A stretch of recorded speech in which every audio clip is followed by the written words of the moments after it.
الهجرة رحلة هادينا حمل الإسلام لنا دينا الهجرة رحلة هادينا حمل الإسلام لنا دينا فسلام الله على الهادي والكون يردد آمينا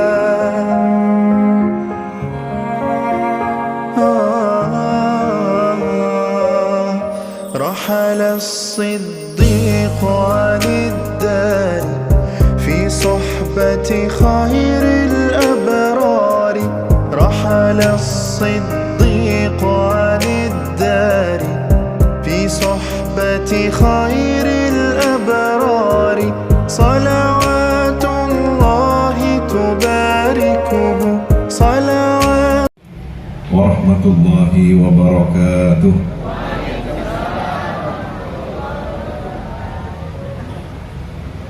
بسم الله ما شاء الله لا يسوق الخير إلا الله. بسم الله ما شاء الله لا يصرف السوء إلا الله. بسم الله ما شاء الله ما كان من نعمة فمن الله. بسم الله ما شاء الله لا حول ولا قوة إلا بالله العلي العظيم. الحمد لله رب العالمين حمدا نشكره باللسان ونشكره بالجنان ونشكره بالأركان. Tiga syarat setiap orang-orang beriman sempurna bersyukur pada Allah Tuhan semesta alam. Pertama, bersyukur dengan lisan.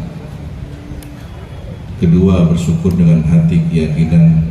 Dan ketiga, bersyukur dengan amal perbuatan. Allahumma salli ala Sayyidina Muhammad an-nuri dzati wa sirri sari fi sairil asma'i was sifati wa ala alihi wa sahbihi wa sallim ajma'in amma ba'du. Yang kami hormati, yang kami muliakan pimpinan kantor Kementerian Agama Kabupaten Sumeneb, Kiai Haji Khaironi Hidayat beserta seluruh jajarannya, para staf dan seluruh keluarga besar yang hadir, para tokoh agama, tokoh masyarakat yang juga hadir bersama kita, hadirin hadirat muslimin muslimat hafidhakumullah jami'an. Semoga senantiasa memperoleh penjagaan yang terbaik dari Allah Subhanahu wa taala.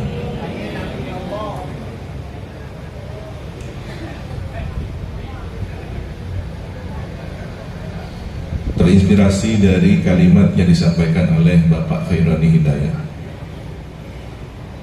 bahwa setiap diri kita untuk menuju kesempurnaan yang hakiki adalah belajar untuk mendekatkan diri dengan karakter baginda Nabi Muhammad SAW. Karena tidak ada satupun di dunia ini insan terpilih mendaki level tertinggi kecuali semakin dekat dengan karakter baginda Nabi Muhammad SAW. Mereka yang kita kenal dalam konsep Shiratal Mustaqim, jalan yang lurus. Jalan siapa? Shiratal ladzina an'amta 'alaihim. Dalam ayat yang lain dijelaskan secara terperinci, minan nabiyyina wasiddiqin wasyuhada wassalihin. Ini adalah tangga level maqamat para orang-orang terpilih, kinasih. Dari yang biasa-biasa menjadi kaum salihin, orang yang sudah belajar menyempurnakan dirinya. Setingkat lebih dari itu adalah orang-orang yang sudah memberikan efek kebaikan, tidak lagi hanya pada diri sendiri tapi pada lingkungan, mulai dari yang terdekat dan seterusnya hingga masyarakat luas. Inilah kaum muslihin. Mereka bisa bergelar para syuhada, para siddiqin. Siddiqin ini sedikit levelnya di bawah Nabi, orang-orang yang hampir paripurna spiritualitasnya menuju insan kamil. Boleh bergelar aqtab, boleh bergelar anjab, sadat, ahbab. Jiwa-jiwa mereka dipenuhi dengan keteladanan sang Nabi. Semakin tinggi level kecintaannya kepada Nabi, semakin dekat dengan maqam insan kamil. Bahkan yang terpuncak adalah melebur dalam diri insan kamil. Karena di dunia ini tidak ada insan kamil kedua, ketiga dan seterusnya. Jadi standar insan kamil tidak ada KW-nya. Orang yang semakin dekat dengan sosok keteladanan sejati akan masuk melebur, bukan menjadi yang kedua dan ketiga. Ketika dalam sejarah kita melihat ada Nabi, kemudian di samping Nabi ada 4 sahabat Khulafaur Rasyidun, ini empat penjuru yang sudah cukup mewakili pintu arah mata angin. Ada orang yang bisa meneladani Nabi dari pintu Sayyidina Abu Bakar As-Siddiq, dan dia cocok, merasa sesuai ketika membaca manaqib Sayyidina Abu Bakar. Ini saya, ini karakter saya sangat suka dengan profil ini. Dia tidak perlu untuk dipaksa untuk mencintai karakter lainnya tanpa mengurangi kehormatan, karena ketika kecintaan itu satu pada titik pintu di sana, maka semakin fokus kepada tujuan utama. Apakah mungkin ada satu orang melalui pintu banyak pintu? Mungkin karena keluasan jiwanya, kekuatan spiritualitasnya. Ada 2 karakter, 3 karakter utama yang dia miliki. Ada banyak pintu kebaikan yang dia miliki. Ini terjawab dari kunci apa? Dari kunci bahwa nanti orang memasuki pintu surga, ada yang masuk pintu puasa, pintu zakat, pintu macam-macam. Yang paling sedikit adalah pintu membantu orang lain yang sedang susah. Kepedulian pada orang lain ini sedikit pintunya. Termasuk pintu berprasangka baik pada orang lain. Ini jarang orang yang mendaftar diri melalui jalur pintu ini. Kalau yang sedekah rebutan ya, yang sholat banyak, zikir, sholawat rebutan banyak. Tapi yang kemudian berprasangka baik pada orang lain, peduli pada orang lain, ini pendaftarnya bisa dihitung hanya berapa saja. Kenapa? Karena ternyata ada kata kunci rahasia. Kepedulian pada orang lain adalah orang yang sudah merasa cukup dengan diri sendiri, sudah selesai. Dia tidak ada lagi ambisi apapun untuk dirinya sendiri, tapi lebih kepada kepedulian pada orang lain. Ini adalah karakter rahmatan lil alamin, di mana rahmatan alamin adalah hadiah dari Allah pada Nabi Muhammad SAW. Wa ma arsalnaka illa rahmatan alamin. Nah, karakter kenabian sebagai rahmatan alamin ini dari mana?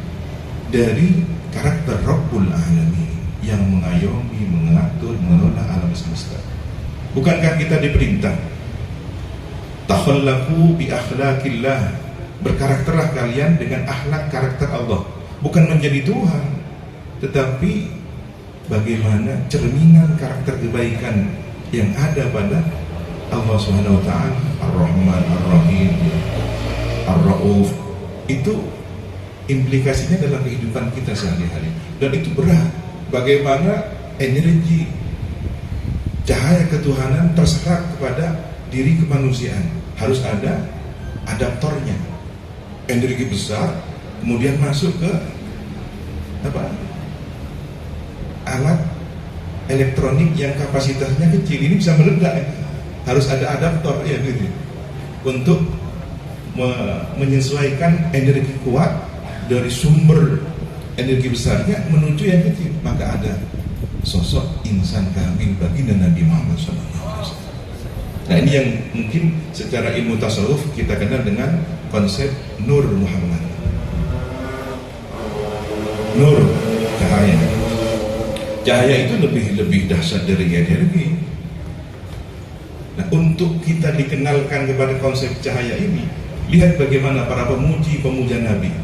Anta syamsun anta badrun. Itu pun tidak pernah sampai pada level sesungguhnya. Engkau matahari, engkau bulan. Nabi lebih dari matahari, Nabi lebih dari bulan. Tapi karena sudah tidak ada perbandingan yang bisa digunakan untuk mengumpamakan seperti apa Nabi, sebatas kekerdilan pikiran kita menyebut Nabi seperti matahari, seperti bulan. Padahal seluruh semesta ini tak bisa menandingi hakikat wujud Nabi Muhammad, karena seluruh semesta ini berasal dari Nur Sayyidina Muhammad SAW. Nah, tetapi pendekatan logikanya adalah konsep energi sinar matahari. Dari sumber energi itu kemudian ada gelombang energi matahari yang bisa menghidupkan tumbuhan, pohon, bahkan makhluk hidup ketika terkena unsur baik dalam sinar matahari ini menjadi aktif, menjadi produktif, menjadi baik. Nah, para ahli fisika terbatas pada hal-hal yang tampak secara madhar, tampilan luar, tapi hakikat yang terdalam disebut dengan Nur Muhammad. Lebih dari sekedar energi, ini cahaya. Muhammad apa artinya? Sosok yang terpuji. Di sumber segala keterpujian, sumber segala kebaikan, ini ada pada Nur Muhammad. Maka kemudian arsy tercipta dari Nur Muhammad. Al-Qalam yang menulis segala rencana desain alam tercipta dari Nur Muhammad. Kemudian Lauhul Mahfuz tercipta dari Nur Muhammad. Jin, manusia, malaikat, seluruh hakikatnya adalah pencitraan dari Nur Muhammad, cahaya keterpujian. Nah, karena manusia ini melihat bahwa konsep Nur Muhammad ini abstrak, seperti apa sih hakikatnya? Allah ciptakan di akhir zaman wujud secara nyata. Yang abstrak tadi diwujudkan secara nyata menjadi sosok baginda Nabi Muhammad SAW. Tapi bagi orang yang ahlul hakikah, yang sebenarnya yang sejati adalah Nur Muhammad. Sementara sosok baginda Nabi Muhammad yang lahir di tahun gajah 12 Rabiul Awal, hari Senin, ada yang mengatakan 8 Rabiul Awal, ada pendapat lagi mengatakan 2 Rabiul Awal. Ini pendapat di kalangan ahli sejarah. Namun yang populer, masyhur di kalangan ulama adalah 12 Rabiul Awal. Kita mengikuti yang masyhur di kalangan para ulama. Ini sosok yang menurut cara pandang manusia adalah sosok yang nyata, realitas di depan. Maka ketika dihadirkan, manusia bisa meniru. Siapa yang terdekat, yang memiliki potensi kedekatan emosional spiritual? Sosok Sayyidina Abdullah bin Abi Quhafah. Siapa? Sayyidina Abu Bakar As-Siddiq. Nama aslinya Abdullah ya. Dan subhanallah, 4 sahabat ini ain semua. Ada tersendiri nanti ilmu tentang abjadiyah. Kenapa 4 sahabat terpilih menjadi sahabat utama Nabi dengan nama berawalan ain? Abdullah ibn Abi Quhafah, yang tidak lain adalah Sayyidina Abu Bakar As-Siddiq, Umar ibn Khattab, kemudian Uthman ibn Affan, Ali bin Abi Thalib. Ain. Konsep falsafahnya apa? Menganga. Jadi selalu siap menerima. Kalau insan kami ada sumber ilmu, sumber dari Nur Muhammad itu sendiri, maka wadahnya ain itu. Ada yang mewadahi karakter secara kelembutan hati. Ra'fah, ini adalah Sayyidina Abu Bakar As-Siddiq. Ada yang ketegasannya Sayyidina Utsman, Sayyidina Umar, ada yang secara pengelolaan hartanya, sesuatu yang semula duniawi menjadi ukhrawi, kecerdasannya di situ. Sayyidina Utsman. Dan ibadah-ibadah lain seperti ahli membaca Qur'annya, ahli puasanya. Sedangkan Sayyidina Ali adalah pintu dari kota ilmu. Ana Madinatul Ilmi wa Aliyun babu. Maka untuk memasuki pintu ilmu, untuk memasuki sumber ilmu, maka pintunya adalah Sayyidina Ali. Disinilah kemudian orang-orang pada level setelahnya diberi pilihan sesuai dengan kapasitas dirinya. Ini adaptor yang bisa menyesuaikan kapasitas besar dari energi Nur Muhammad itu. Yang sebenarnya di balik itu adalah hakikat dari cahaya kekuatan Allah Subhanahu wa taala. Jadi orang yang kemudian mengatakan, kenapa kita harus tawassul pada orang saleh? Kenapa kita harus melalui Nabi Muhammad? Kenapa nggak langsung doa kepada Allah saja? Ini sebenarnya ada kesombongan dalam dirinya. Ada potensi kesombongan dalam dirinya. Ada adaptor untuk menyesuaikan energi besar. Ini bisa meledak kalau kemudian saya sanggup, padahal kapasitasnya kecil.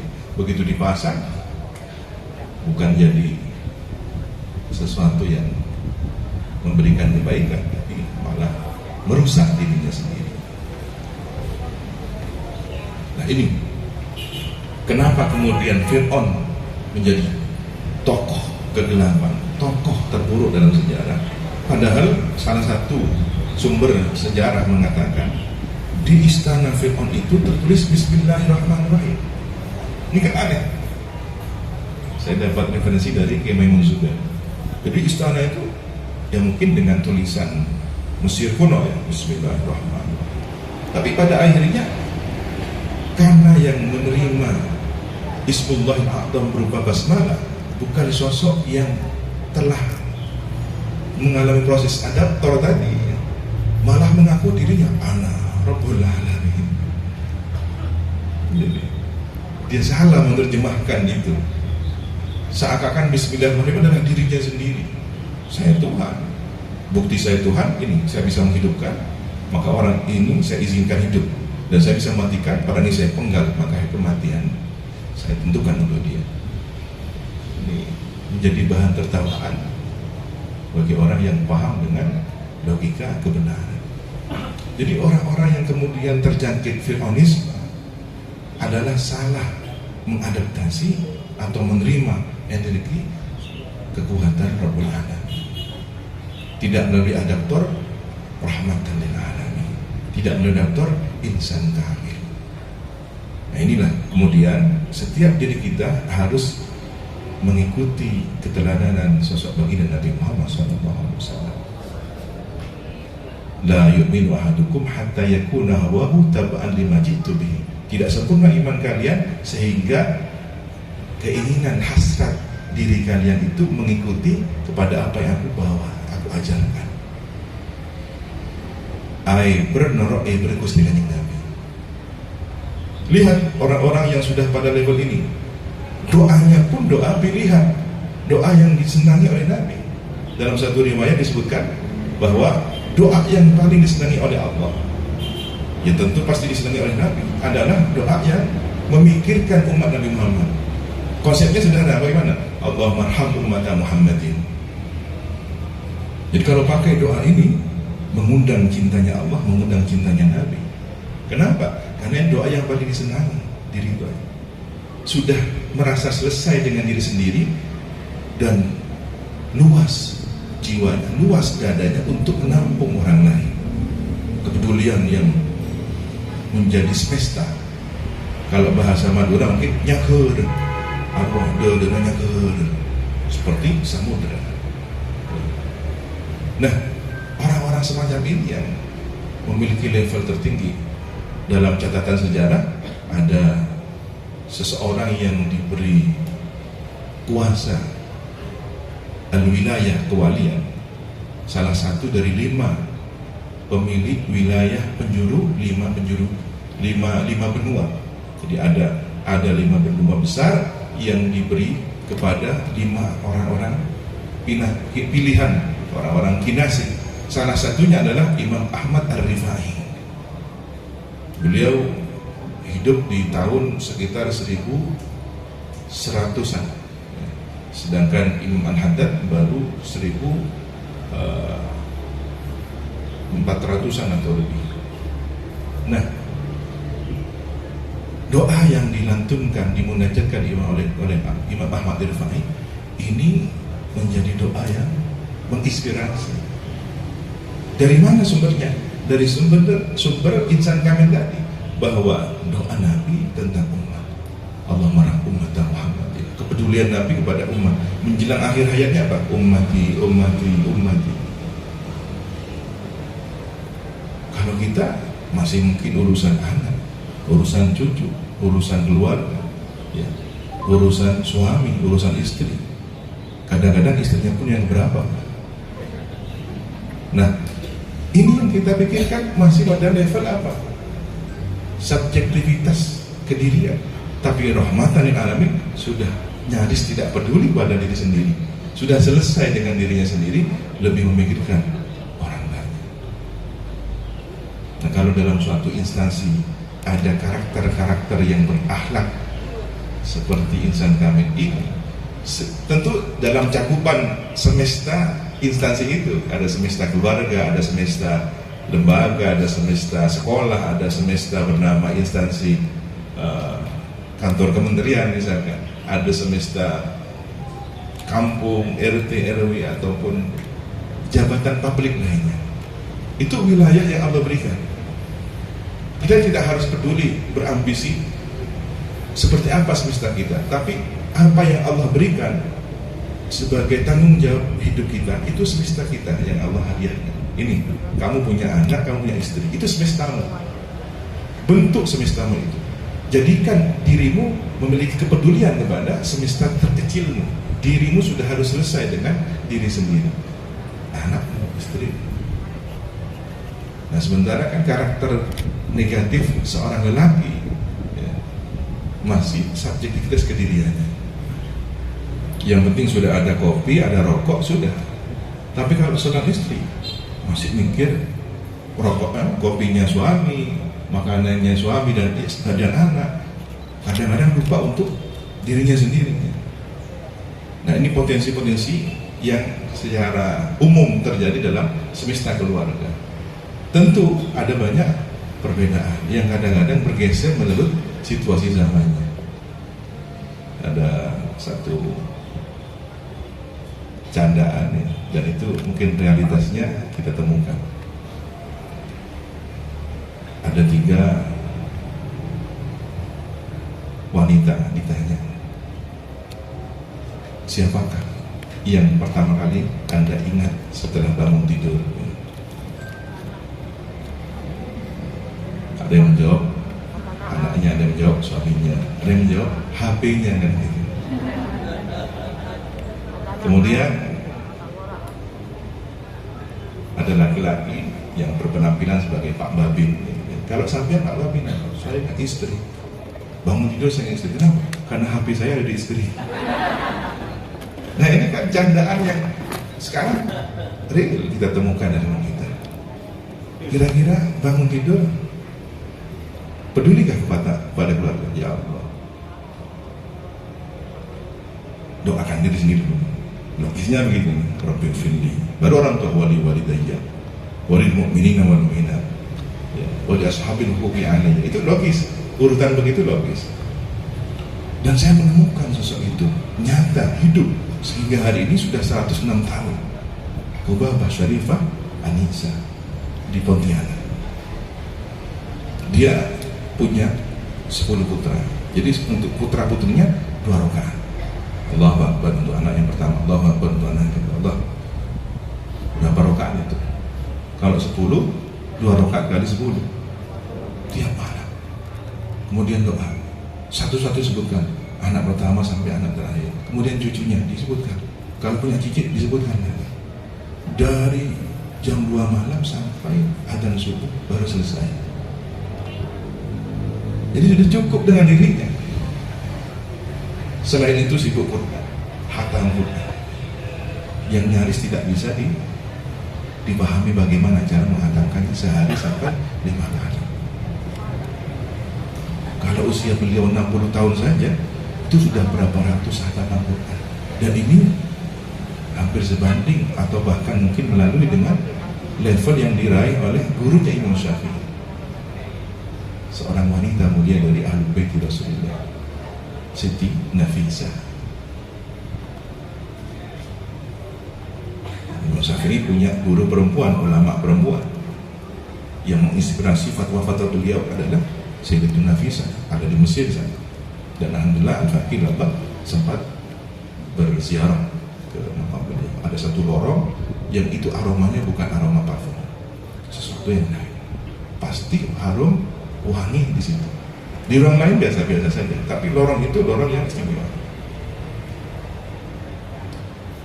Nah, para hadir, setiap diri kita memiliki bakat potensi terhubung dengan adaptor ini untuk memperoleh energi yang besar. Bagaimana? Kabelnya adalah ruh, kulir ruh min rabbi, pengelolaan jiwa ini, ruh spiritualitas ini yang harus dipertajam. Salah satunya apa? Sholawat misalkan, karena sholawat adalah energi yang menghadirkan ruh spiritualitas Nabi Muhammad SAW. Lihat bagaimana para penabuh hadrah, orang tua kami, leluhur kami, dalam satu riwayat adalah ini bersumber dari Kiai Samsul Arifin, mengajari santrinya, cok munaku hadrah pangadu kaderde. Jadi hadrah itu yang dipukul, kulit yang bagian kita pukul, kita tabuh, hadarkan ke dada kita, karena itu menunjukkan cerminan dada kita yang ditepuk. Hadrah, hadirlah, hadirlah ya Nabi, wah, karena mungkin kerasnya hati kita dibangunkan. Assalamualaikum. Nah, ternyata kalau kita lihat bagaimana hadrah itu tidak harus sama, tapi justru perbedaan membuat indah. Begitulah kehidupan kita. Coba tadi seandainya satu ritmenya sama, tak libur. Yang satunya tak. Ada yang bagian apa tadi? Bagian tidur tadi.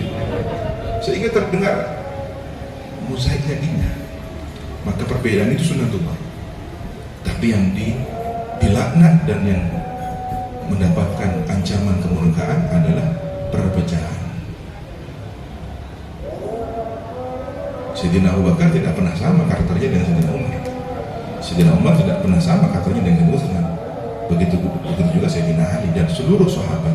Tapi bagaimana kemudian Nabi menjelaskan, ashabi kan nujum, sahabatku bagian bintang. Bi ayyihum iktadaitum ihtadaitum. Dengan siapapun kalian meneladani dari sahabat-sahabat Nabi itu, kalian akan berpetunjuk. Ya, kita melihat bintang, ini bintangnya apa, ini bintangnya apa. Lihat bagaimana para nelayan sudah sejak dahulu kala memiliki peta semesta, tidak lagi di lembah-lembah, tapi lihat langit. Oh, sekarang sini arahnya mana, urat utara di mana, lihat bintang ini. Begitu juga orang yang musafir di tengah gurun pasir, di tengah malam, dia tidak akan pernah kebingungan karena ada bintang. Maka para sahabat Nabi itu semua adalah teladan. Ada sosok Khalid bin Walid, ada sosok Abdurrahman bin Auf, dan berbagai macam lain. Yang satu dengan lainnya levelnya nggak sama. Maka temukan karakter kita, temukan kecenderungan positif kita di mana, lalu kelola. Itu anugerah dari Allah. Bagaimana cara menemukannya? Apa yang kemudian menjadi karakter tetap dalam diri kita? Salah satu ikhtiarnya adalah dengan wirid, zikir, rutinitas. Apa yang kita rutinkan. Ketika orang bentuk karakternya, suka menyantuni, suka memberi. Jadi situ sudah di. Saya punya kakak ipar, almarhum Ki Abdul Wahid Toha. Beliau itu setiap pagi selalu di kantongnya itu tersedia permen. Permen yang harganya berapa? Permen. Ada rasa stroberi, rasa macam-macam. Ketemu di madrasah ngasih permen, ketemu anak ngaji selesai ngaji Quran dikasih permen. Kalau ditanya, beliau sederhana dulu. Kemudian anak-anak pergi di nama tak bau kalau. Padahal ada di balik itu apa? Kerimawanan. Hingga hari ini orang-orang yang pernah mencicipi kebaikan beliau, manisnya permen itu terasa. Bukan rasanya, tapi kenangan rasa itu terasa kebaikan. Nah ini karakter ini ditemukan. Ada yang tekun bagian tertib administrasi. Anda di situ perbaiki. Anda sedang berjihad untuk tertib administrasi. Ada yang bagian staf apa, ada yang bagian ini. Maka disitulah tugas Anda. Wirid Anda di sana. Datang tepat waktu, itu wirid Anda. Kerjakan sesuai target, itu wirid Anda. Bukan kemudian Anda datang kantor nunggu tasbih. Sampai targetnya, tak mari. Kita wirid. Wirid Anda adalah di mana Anda ditempatkan oleh Allah, jalan takdirnya di sana. Karena kebaikan itu dalam bentuk apapun. Ada yang wirid berbentuk bacaan-bacaan, zikir. Ada wirid yang bentuk perilaku, kegiatan, aktivitas kita. Maka ketika seorang ibu rumah tangga menyiapkan makanan, memasak sampai semuanya, subhanallah. Kenapa kemudian wanita tercipta dengan kecerdasan yang kadang-kadang super ya. Nelpon, tangannya sambil cek motif ya. Kemudian sedetik lagi sudah mengatakan, Mas, ini tasnya ketinggalan. Dari detik ke detik pindah kalimat. Yang kadang-kadang laki-laki nggak nuruti. Kenapa pakai guru bentar ya? Dengan boleh. Itu yang kadang-kadang sering jadi salah paham antara suami istri. Fokus karakter suami, laki-laki fokus, kerjaannya fokus. Sementara perempuan ada banyak pikiran yang sudah bisa diselesaikan. Ini kan sebenarnya wirid dia.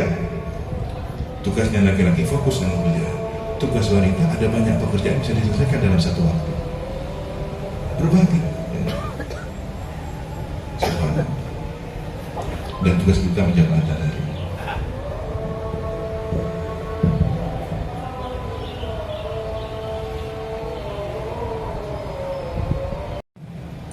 Harus kita kembalikan pada hadis Nabi, la yu'minu ahadukum hatta yakuna hawahu taba'an lima jitu bihi. Tidak sempurna iman kalian sehingga hawa ini kan hasrat, cinta, keinginan, kesukaan. Saya mencintai ini, menyukai ini. Nah, rasa suka ini berdasar apa? Yang sejati, kesukaan yang sejati, keinginan yang baik yang sejati, cintaan yang sejati adalah taba'an lima jitu bihi, mengikuti apa yang diajarkan oleh Nabi. Misalkan kita menikmati makanan, Nabi mengajarkan konsepnya apa? Kebutuhan, bukan lebih dari kebutuhan. Makan ketika lapar, berhenti sebelum. Ini kan sumber kesehatan. Tapi kita kan tidak. Taba'an lima fi nafsi, bukan lima jitu bihi, tapi sudah pada nafsunya. Kebetulan ini favorit, boleh tambah dikit. Akhirnya apa? Kapasitas tubuh kita sudah over. Biaya berat badan, fungsi jantung terkena, kolesterol kena, sudah teguran sinyal-sinyal ada sebenarnya. Pening ya, karena darah tinggi. Itu sebenarnya sinyal kamu over. Sudah tidak sesuai over dari lima jitu bihi, batasan Nabi. Maka Sayyidina Umar ketika mulai ada sebagian masyarakat perutnya sudah buncit. Ini apa ini? Ini bid'ah yang saya lihat setelah Nabi wafat. Jadi, zaman Nabi nyaris tidak ada orang buncit. Sekarang, alhamdulillah. Nah, ini persoalan kesehatan saja kita sudah masih tertati-tati untuk masuk level keteladanan yang terbaik. Lihat bagaimana Sunan Gunung Jati, cara mengapresiasikan bahasa cinta itu. Beliau kalau mandi satu kayu, itu sebelum mandi diajak bicara dulu airnya.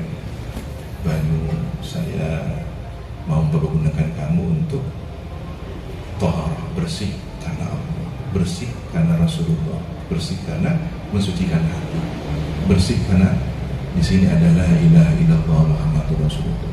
Mandinya berkualitas dari urutan-urutan bawah dulu, sehingga ketika dimulai dari bawah, darah ini akan langsung mengkondisikan tubuh ke bagian yang dingin, istirahat, baru bagian kepala. Tapi kita langsung dari atas, maka darah naik ke atas semua. Di sini akhirnya serangan jantung. Jadi bukan sebenarnya jatuh di kamar mandi, bukan. Serangan jantung itu. Salah dalam tertib mandi, tidak sesuai dengan insan kamil. Gayungnya pun bukan ukuran yang normal. Kadang masih mending kalau kemudian tufi wafat dalam mandi. Jadi sebenarnya semua sisi kehidupan sudah ada pada insan kamil. Sampai ketika ada tabib masuk Madinah, pensiun, sudah saya tidak mau di sini. Kenapa? Saya tidak punya kerjaan di sini. Sehat semua. Ya bagaimana? Dalam satu pekan 3 hari itu air putih, kemudian buah-buahan, pun macam buah. Kemudian sekali waktu 3 hari ada selingan roti. Rotinya roti yang berkualitas, roti kasar itu. Yang sekarang digunakan untuk diet ya. Roti ham yang ada ininya, ada kulit. Masya Allah. Justru semakin dekat pada Tibun Nabawi, semakin kesehatan kita disempurnakan oleh Allah. Karena Nabi ini tabibi qalbi wa jasadi wa ruhi sayyidi Rasulullah. Salawat tabibin qalbi. Allahumma salli wa sallim ala sayyidi wa habibi wa tabibi qalbi wa jasadi wa ruhi sayyidi Rasulillah Muhammad ibni Abdillah as-sadiqil amin wa ala alihi wa sahbihi ajma'in. Saya teringat dulu ketika bab masalah miswak, alat bersiwak, salah satu guru saya dengan logikanya mengatakan, sekarang nggak perlu sudah pakai alat miswak dari bahan kayu arak, itu sudah ada penggantinya, apa? Sikat gigi. Itu sudah kuno. Itu ijtihad beliau wahminya. Tapi guru-guru kami yang lain tetap meneladani, memilih itu. Kayunya kayu khusus itu. Dan sekarang secara ilmu medis, laboratorium juga membenarkan bahwa unsur dari kayu miswak itu terbaik untuk mengatasi gangguan rongga mulut. Bakteri yang ada di mulut akan terbunuh dengan unsur yang ada dalam miswak tadi, siwak. Cukup kemudian digosok-gosokkan dengan cara tertentu. Cara megangnya juga harus ada cara tertentu. Urutannya juga akan tidak merusak struktur gigi. Itu juga ada akhlak Nabi. Bukan asal gosok begitu, coran-coran. Dan saya baru tahu bahwa ternyata kulitnya itu ditelan. Guru kami ketika mengupas siwak, mana bekasnya nggak dikeluarkan, ternyata ditelan. Dan itu juga antibakteri yang dikelola untuk pencernaan. Subhanallah, ada air kotor yang kemudian dia ditetesi itu unsur siwak. Diteliti di laboratorium, ternyata dalam hitungan beberapa menit sudah terbunuh semua. Jauh lebih ampuh dari antibakteri lain. Subhanallah. Nah, begitu juga setiap profesi yang kita lakukan, kita nikmati dengan mencerap energi Nur Muhammadi.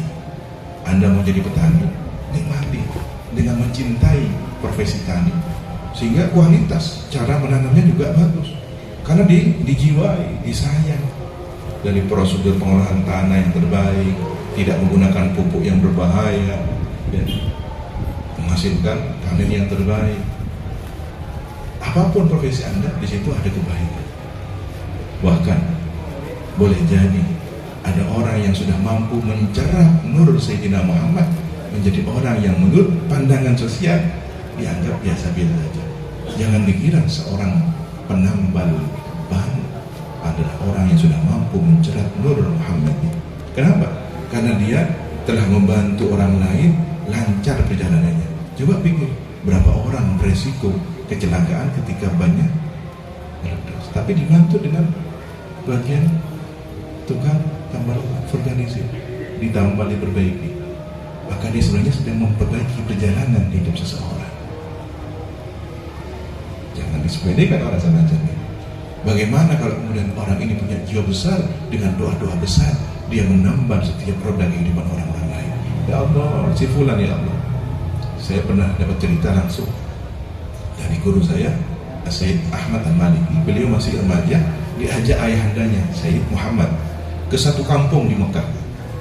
Jalan, kemudian berhenti. Beliau disuruh salaman pada orang yang duduk pinggir jalan, nongkrong ya, dengan gaya tongkrongan pinggir jalan gitu. Salam ya Ahmad, salim. Naik lagi. Dengan perjalanan, mungkin sudah paham, ini pasti penasaran. Ya Ahmad, ta'rif minna. Wahai Ahmad, kamu tahu siapa bapak? Ma'adri Buya. Gak tahu Abu ya, ayahanda.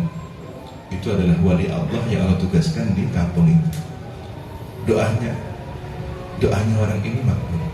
Setiap ada orang lewat dia doakan. Mungkin ada orang yang lagi susah, dia doa, ya Allah mudahkanlah urusan dia dengan anaknya. Mungkin ada orang lagi marah-marah dengan istrinya di jalan, ya Allah damaikan dia dengan istrinya. Mungkin gitu. Setiap orang lewat didoakan. Bagaimana dengan orang yang nongkrong di pinggir jalan? Warwan, godak bininar. Bagaimana dengan itu? Bukan doa kebaikan, tapi gosip keburukan yang dia lontarkan. Jauh berbeda. Kalau yang ini waliullah, para amin Allah, ini siapa kan ini? Ini cerapan energi positif dibelikan oleh siapa? Di mana dia profesinya? Jangan dikira orang pengangguran begini kan. Dan nganggur. Dan terakhir, sebelum kemudian kalau masih ada waktu untuk tadi ada permintaan dialog, mungkin dibatasi dialognya. Ada doa dari Sohibul Dalail Imam Ghazali, yang Muhammad bin Ghazali, yang ini menjadi penghantar kita bagaimana mencicipi rasa yang telah dirasakan oleh dahulunya orang-orang saleh.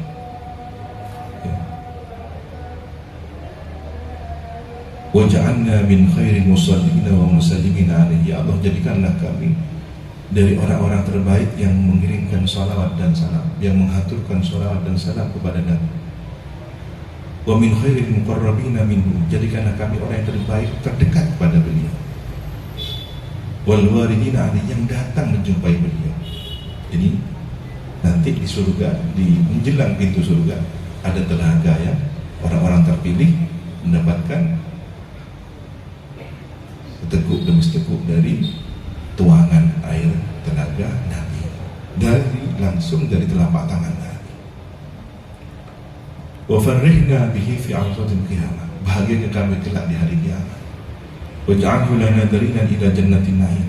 Jadikanlah beliau Nabi itu untuk kami sebagai penunjuk menuju jalan menuju surga yang penuh kenikmatan, jannatun na'im.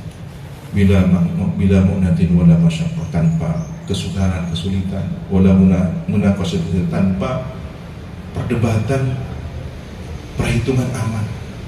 Jadi tidak lagi debat ini berapa pahalanya, ini dikurangi dosanya. Ada orang datang dengan bawa pahala sholat, pahala zakat, pahala kebaikan, lalu dikurangi dengan menggosip, mencuri, dan dikurangi akhirnya tekor, rugi ya. Nah ini mudah-mudahan terhindar dari munaqasyatil hisab ya. Kemudian waj'alhum bin alaina, ya Allah jadikanlah Nabi menghadap kepada kami, menoleh pada kami. Wala taj'alhu ghadiban alaina, jangan jadikan Nabi marah pada kami, melengos, membuang muka dari kami. Jangan sampai. Waghfir lana wa liwalidina, ya Allah berilah kami, orang tua kami, wa li jami'il muslimin al-ahya bil amwat, wa akhiru alhamdulillahi rabbil alamin. Dengan doa yang luar biasa. Lihat bagaimana tadi Imam Ar-Rifai terinspirasi doa Allahumma arham Muhammadin, beliau menyusun doa yang jika dibaca maka kita sudah belajar berdoa seperti doanya wali kutub. Kalau terus-terusan kita doa, setidaknya kita ada dalam wilayah mahabbahnya, rohaninya seorang wali besar, Imam Ahmad Ar-Rifai. Bagaimana? Allahumma ighfir li ummati Sayyidina Muhammadin, ya Allah ampunilah umat Nabi Muhammad. Allahumma arham ummata Sayyidina Muhammadin, ya Allah sayangilah umat Nabi Muhammad. Allahumma astur ummata Sayyidina Muhammadin, ya Allah tutuplah aib umat Nabi Muhammad. Ketika banyak orang ingin mencari kesalahan orang lain, kita malah mendoakan, ya Allah tutup aib umat-umat Nabi Muhammad. Allahumma jibur ummata Sayyidina Muhammad, ya Allah bahagiakanlah setiap kesedihan hati umat Nabi Muhammad. Allahumma aslih ummata Sayyidina Muhammad, ya Allah perbaikilah kondisi umat Nabi Muhammad. Allahumma afi ummata Sayyidina Muhammad, ya Allah sehat afiatkanlah umat Nabi Muhammad. Tidak hanya sehat tapi afiat. Tidak hanya bisa melihat dengan jelas, tapi fungsi melihatnya untuk kebaikan. Itu namanya afiat. Tidak hanya bisa bergerak, tapi kemudian beraktivitas untuk kebaikan. Nah, itu namanya afiat. Dan minta sehat buat afiat. Karena nanti orang yang masuk surga semuanya afiat. Di neraka itu tidak ada orang yang afiat. Kenapa? Orang celaka semua. Kalau sehat tubuhnya, dia dikembalikan sehat lagi dalam sedetik kemudian untuk disiksa. Hancur lebur, disehatkan lagi, tapi tidak afiat. Kesehatan, pulihnya kesehatan hanya untuk menerima siksaan baru dan bertubi-tubi. Tidak ada itu. Maka yang diminta adalah as'alukan afwa wal afiyat. Minta ampunan dan afiat. Melebihi dari sekedar sehat. Jadi kalau mendoakan orang-orang yang sakit, jangan mudah-mudahan sehat ya. Tambahkan mudah-mudahan sehat wal afiyat. Nah, para hadirin, ini mungkin prolog untuk ada diskusi selanjutnya. Mohon maaf, al-afwa minkum Allahu hadina shiratal mustaqim. Wassalamualaikum warahmatullahi wabarakatuh.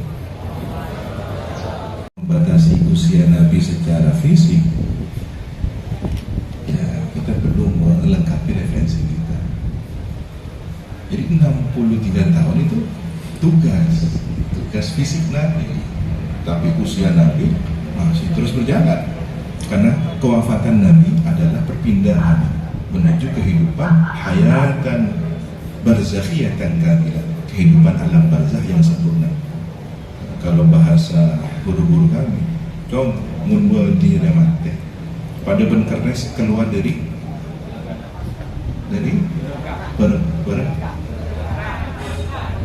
berengkangan. Bagaimana perannya lebih dahsyat? Kalau masih di tempatnya, dia nggak bisa, hanya untuk gagah-gagahan saja. Tapi kalau sudah keluar, merengis. Disitulah Nabi menjelaskan, hayati khair lakum wa mati khair lakum. Kehidupanku baik untuk kalian, kematianku juga baik. Kenapa? Tu'radu alayya amalukum. Amal kalian diperlihatkan kepadaku. In ra'aitu khairan, ketika nanti aku sudah di alam barzakh, ketika melihat amal kalian yang baik disodorkan, dilaporkan, hamidullah, aku muji pada Allah. Maka setiap kebaikan umat membuat Nabi bahagia. Setiap Nabi bahagia membuat Allah ridha. Mudah-mudahan majelis ini majelis yang membuat Nabi bahagia. Sampai ada orang berdoa, ya Allah, jadikanlah setiap gerakan kami adalah ridhonya Nabi. Setiap ucapan kami jadikanlah ridhonya Nabi. Gerakkan kami sesuai dengan apa yang buat Nabi ridho. Kalau sudah Nabi ridho, kunci. keriduan Allah Subhanahu wa Ta'ala. Jadi usia itu hanya tugas peran secara temporer duniawi. Jenengan kan tidak akan lama-lama di kantor Kementerian Agama ini, tapi kehidupan jenengan masih panjang, masih ada generasi yang akan terus melanjutkan. Maka jabatan ini sebenarnya beban. Begitu selesai, ringan. Nah, kalau kemudian ada orang yang ingin berlama-lama dengan jabatan, dia sebenarnya ingin berlama-lama dengan beban itu. Kecuali yang tidak sependapatnya, monggo ada pendapat.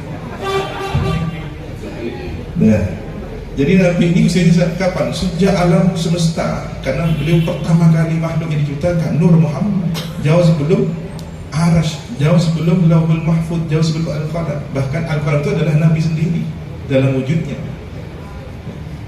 Ada orang berdebat, sebenarnya ini yang pertama apa? Riwayat yang lain mengatakan Nur Muhammad dari sahabat Jabir bin Abdullah. Riwayat yang lain mengatakan adalah Al-Qalam pertama kali diciptakan. Yang lain mengatakan akal. Kemudian ada seorang wali besar memahaminya secara utuh, bahwa Al-Qalam itu ya Nur Muhammad, bahwa Al-Aql itu adalah Nur Muhammad. Selesai. Sama hanya kemudian Anda punya nama Pak Khairani, terus punya putri siapa? Naura, Bapak Naura. Siapa? Ya sama satu orang. Tapi karena punya tugas untuk menjadi ayah dari seorang anak, Anda punya gelar. Nah, Al-Qalam ini Nabi Muhammad, kemudian Al-Aql ini Nabi Muhammad dalam wujud Nur Muhammad. Di situ adalah kebaikan-kebaikan yang kemudian menginspirasi terciptanya semesta alam ini. Maka fisik Nabi yang lahir di akhir zaman itu hanya batas temporer kehidupan fisik, tapi berkelanjutan pada alam ruh barzakhiyah, dan nanti haflahnya di hari kiamat ketika Nabi Adam sudah menyerahkan nafsi, Nabi Nuh menyerahkan nafsi, Nabi Musa menyerahkan nafsi, sampai kepada Nabi Isa. Nabi Isa yang tahu kuncinya. Kenapa? Karena akan hidup di akhir zaman menemani Imam Mahdi, tahu sejarah kebaikan Nabi Muhammad. Oh, ini pemilik syafaatul uzma. Maka kemudian beliau yang memberi petunjuk. Karena selain itu, dalam satu riwayat bahwa Nabi Isa ini kelak ibu beliau akan dinikahi Rasulullah di surga. Siti Maryam tidak menikah, tapi punya putra. Lalu nanti kan setiap orang akan berpasangan di surga. Bagaimana nasib orang-orang yang tidak punya pasangan? Dinikahkan. Maka Siti Maryam, kemudian Siti Asiyah, istrinya Fir'aun, dinikahkan menjadi istri Nabi Muhammad SAW. Jangan khawatir yang jomblo-jomblo, nanti ada pernikahan massal di surga.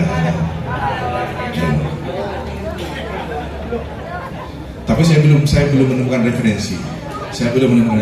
Orang yang diam-diam mencintai seseorang, apakah nanti menikah di surga? Saya tidak tahu itu. Mohon maaf, saya tidak tahu itu. Ini persoalan gak bahaya tadi. Kemudian yang terakhir, yang kedua, masalah nasab. Bagi saya, bagi kami, murid-murid guru kami, cukup nasihat beliau beberapa waktu yang lalu secara streaming dan melalui video call di acara Multaqah Sarabi di Pujon Malang. Beliau memberikan satu nasihat, ya,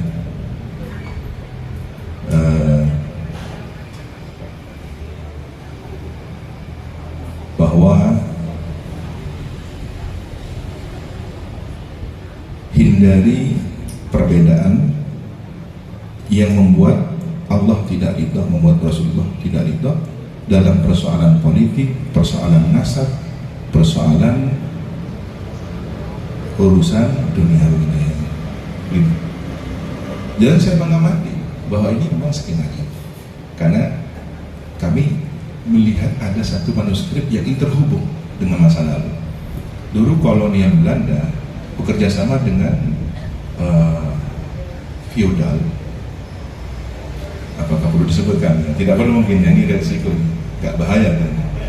Feodal merasa dia adalah pemilik sejarah Jawa. Datanglah para wali songo yang pengaruhnya luar biasa. Nah, ini mau dihapus. Sejarah ini mau dihapus bahwa mereka lah yang sebenarnya punya peran kolaborasi dengan Belanda. Ini sudah dulu. Nah, kemudian saya cermati munculnya di mana? Salah satunya kan diprovokasi oleh salah seorang yang disebut oleh Habib. Tapi mohon maaf tidak mencerminkan akhlak yang sepatutnya, kan begitu. Mulai dari penampilannya, saya sebut gaya hidupnya.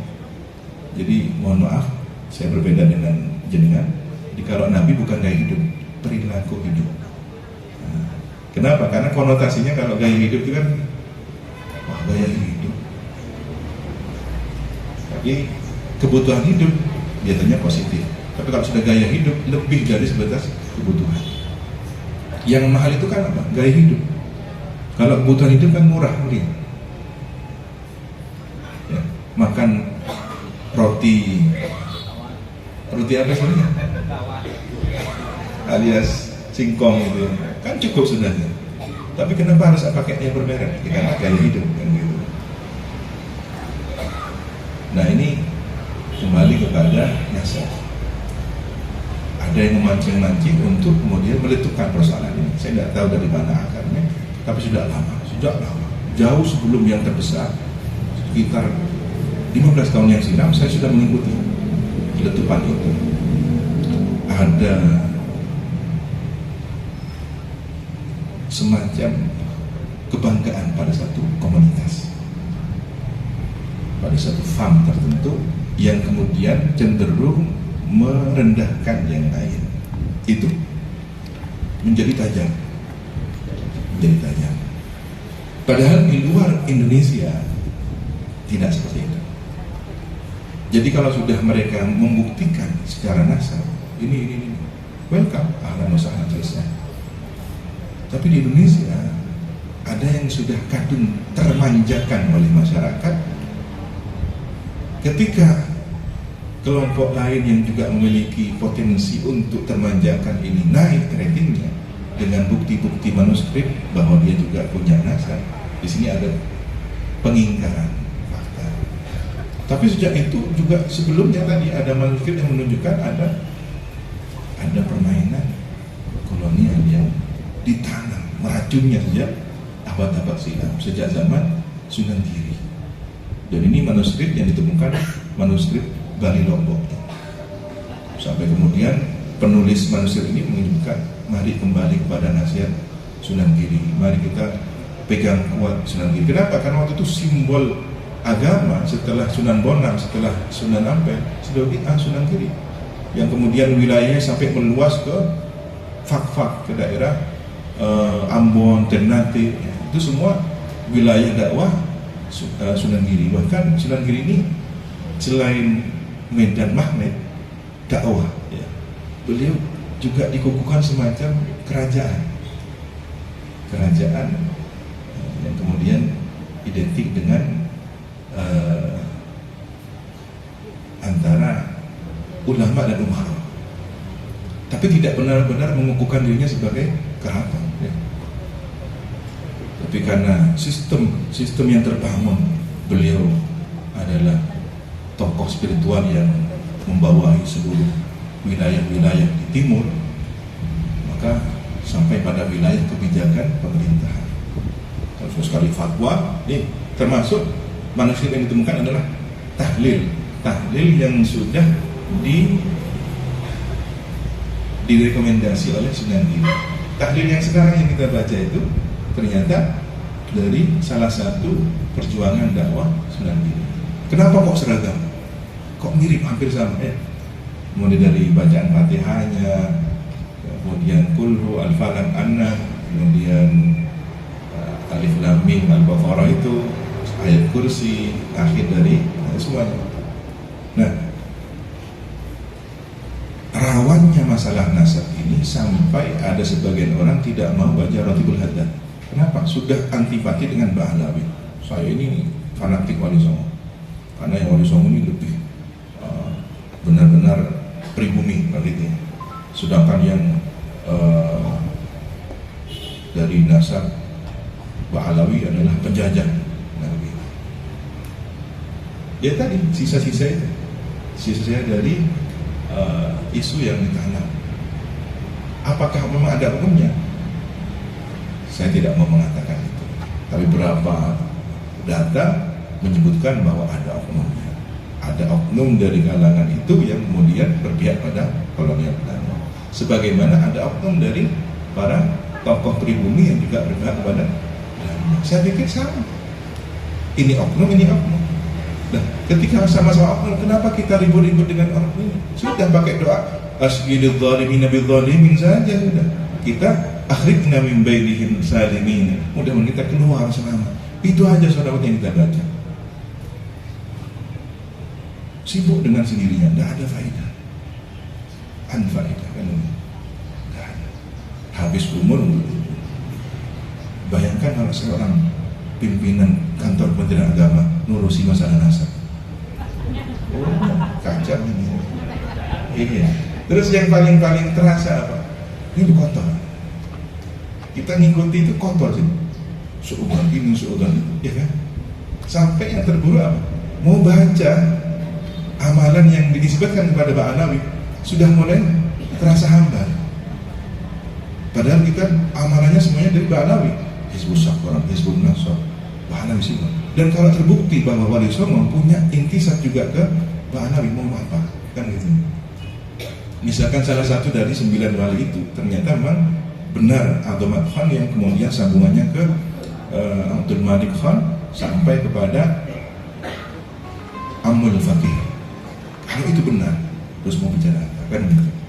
Oh enggak, Wali Songo jalurnya yang dari Samarkand ke Irak baruan ada jalur lain dari Syekh Jelani. Oke, mungkin itu ada kemungkinan. Tidak salah juga kalau ada perbezanan, bisa ngambil mantu, salah satunya dari Ba'alawi. Nah ini yang kita nggak tahu, manusianya sedang dikaji, duriannya Wali Songo sedang mempelajari kan? Jadi persoalan tidak mengakui suatu fakta kebenaran, persoalan urusannya apa? Lagi-lagi urusan kapelingan, merasa sudah kapelingannya, jangan gitu. Jadi kalau masalah agama, murni masalah agama, cahaya pasti. Di mana? Di keikhlasannya itu. Tapi kalau sudah ada modus lain duniawi, rusak semua. Sederhananya apa? Orang beribadah haji, baik enggak? Tapi kalau sudah urusan travel haji atau mana? Kementerian Agama kena juga kan? Karena ini travel ini yang banyak amplopnya yang mana? Kan gitu. Padahal ngurusi orang untuk melakukan ibadah bagus. Badal haji disebutkan dalam kitab fikih paling baiknya pekerjaan adalah badal haji. Tapi kenapa guru kami melarang untuk badal haji? Karena sudah disalahgunakan. Orangnya tidak mumpuni untuk mengerjakan ibadah haji, diterima uangnya kan. Apalagi urusan dakwah. Aneh yang paham. Ibadah kalau sudah ada urusan dunianya, di sini yang kotor, yang rusak. Maka kata kuncinya tidak ikhlas. Assalamualaikum warahmatullahi wabarakatuh. Disilakan untuk penanya yang kedua dari Ibu Ruli, disilakan.